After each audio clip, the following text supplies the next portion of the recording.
Salut les barbus! Et salut les barbus UES, ne soyons pas sexistes. Je suis Pipou de la chaîne Barbu in Game, votre chaîne de présentation de règles, tuto peinture et tuto décor dans l'univers de la figurine.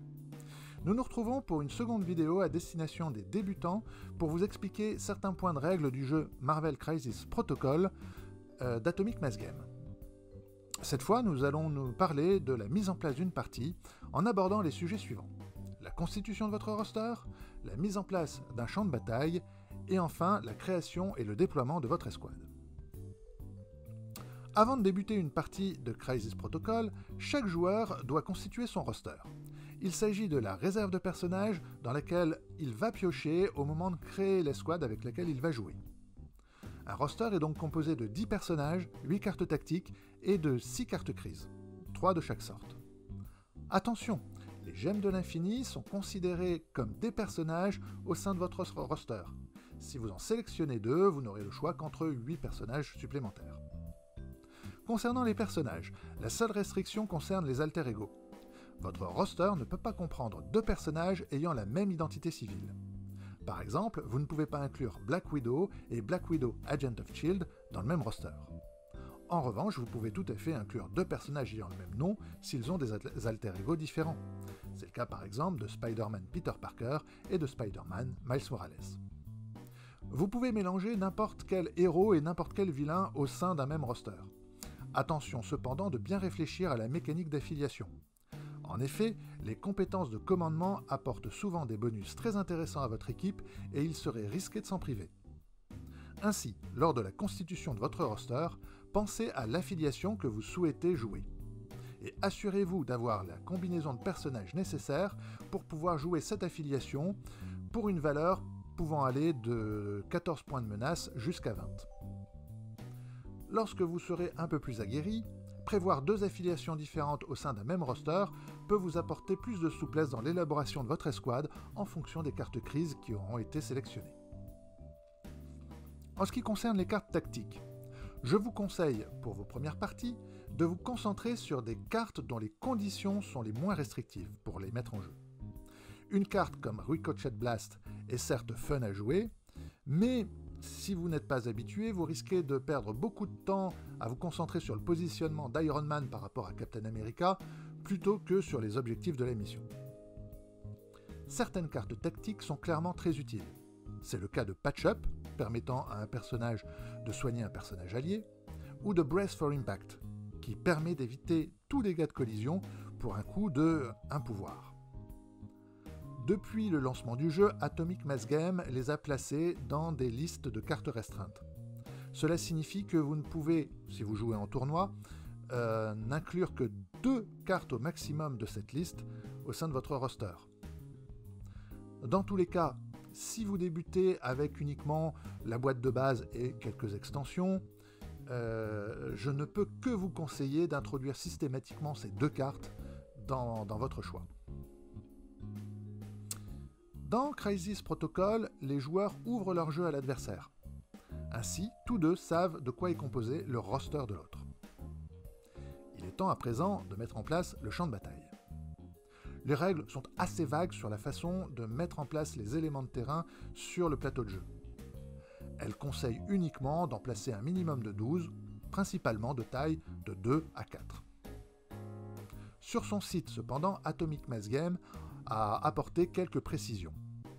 Il conseille de 12 à 20 éléments de décor, dont de 2 à 4 de taille 1, des boîtes aux lettres ou des lampadaires, de 3 à 6 de taille 2, des voitures ou des bennes à ordures, de 3 à 6 de taille 3, des containers ou des kiosques à journaux, de 1 à 2 de taille 4, des camions ou des petits bâtiments, et enfin entre 0 et 1 élément de décor de taille 5, qui sont des gros bâtiments. Il convient de vous mettre d'accord avec votre adversaire sur combien et quel élément vous souhaitez placer. Il est autorisé, mais fortement déconseillé d'ajouter des éléments de décor de taille 6 ou plus. En effet, ceux-ci seront tout simplement infranchissables par les personnages et pourraient empêcher l'accès à certains jetons d'objectifs. Les éléments de terrain doivent être placés à portée 2 minimum les uns des autres. Et les règles interdisent de les superposer. je ne peux pas mettre un château d'eau au sommet d'un immeuble à la manière new-yorkaise, par exemple. Les éléments de terrain sont toujours considérés comme constitués d'un seul bloc.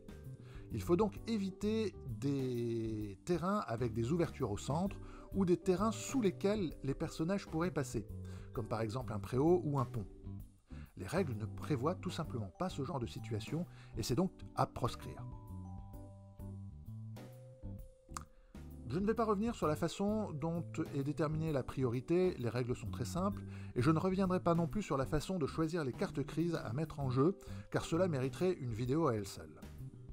Retenons simplement que le joueur ayant la priorité choisit le niveau de menace de la partie parmi les 2 cartes crises en jeu, et ce n'est pas forcément sa propre carte crise. Quant à l'autre joueur, il pourra choisir le côté de la carte où il déploiera son escouade.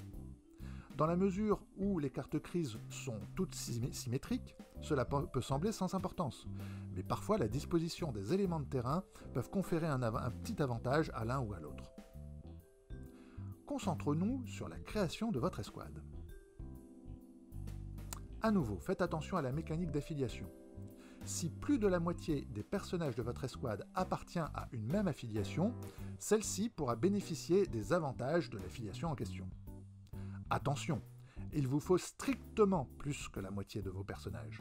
Cela signifie par exemple que sur une escouade de 4 personnages, il vous faudra 3 personnages ou plus appartenant à la même affiliation. Dans ce cas, vous pourrez bénéficier de la compétence de commandement de son leader, si vous l'avez inclus dans votre escouade, et vous pourrez également utiliser les cartes tactiques réservées à cette affiliation. Attention, une escouade ne peut bénéficier que d'une seule affiliation.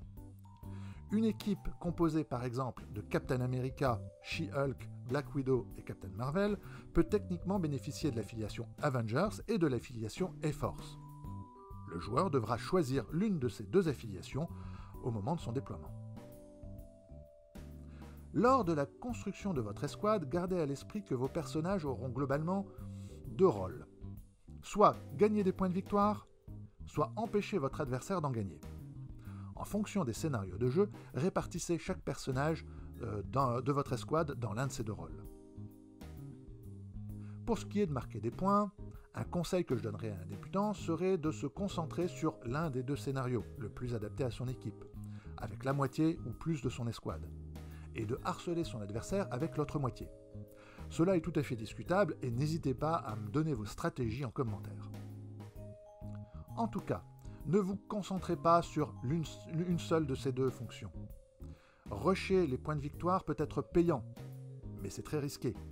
Et foncer tête baissée sur l'équipe adverse en faisant fi des cartes crises l'est encore plus.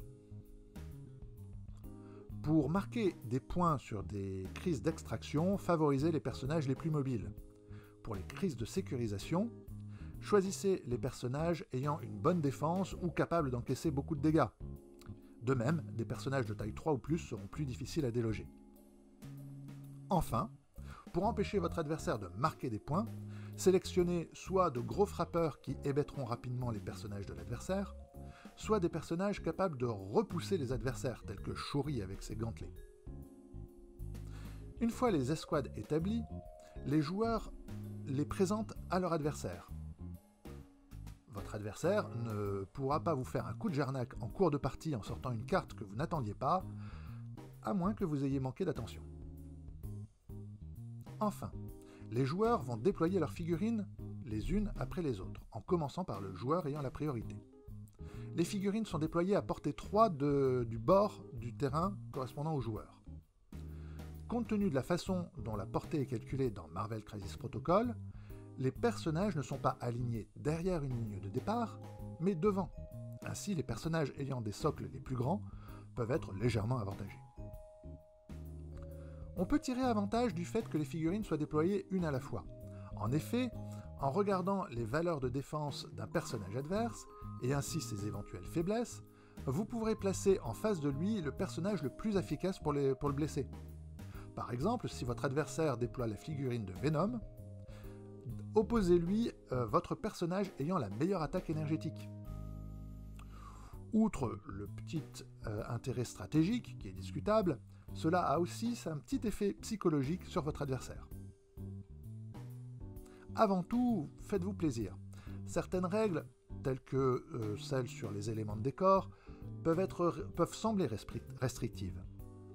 Mais c'est ainsi que le jeu fonctionne bien.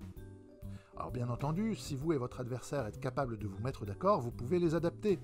Mais je vous conseille de ne le faire que lorsque vous maîtrisez parfaitement les règles existantes. Et surtout, uniquement avec un adversaire que vous connaissez bien. Bien des règles maison aboutissent soit à des incohérences, soit à des déséquilibres. Et l'affrontement peut alors sortir du cadre du simple plateau de jeu.